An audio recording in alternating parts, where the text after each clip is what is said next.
mambo ya national government.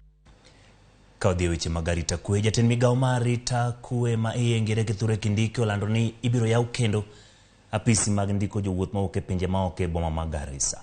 Kindiki jiwo ji ni en okang' mar chenro mar bero chenro mag sirkal ne jopiny alworano. Ka jodak kod jowuoth ma kono geno fungruok ka yepo no biro timore tarik 1 dwe mar 7 higani. Apis mag ndikruok ne olore higa mag 2014 kaluwore kod monj ma koch mane thoro muoch alworano.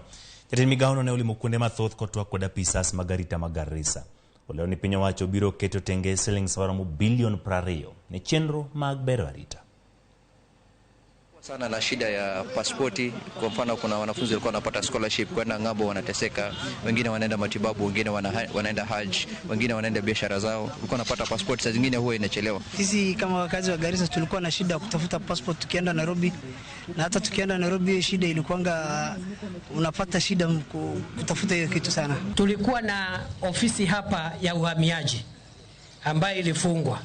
Nataka nitangaze ya kwamba tutafungua ofisi mpya ya kupeana passport za Kenya hapa Garissa kuanzia tarehe 1 mwezi ujao. Serikali imetoa shilingi bilioni 20 ya kuboresha vifaa vya afisa wetu wa usalama ili kuhakikisha kwamba maafisa wetu wako na magari yaliyolindwa, wako na mandege na wako na vifaa vya kujilinda katika mwili wakati wanaenda katika shughuli hii.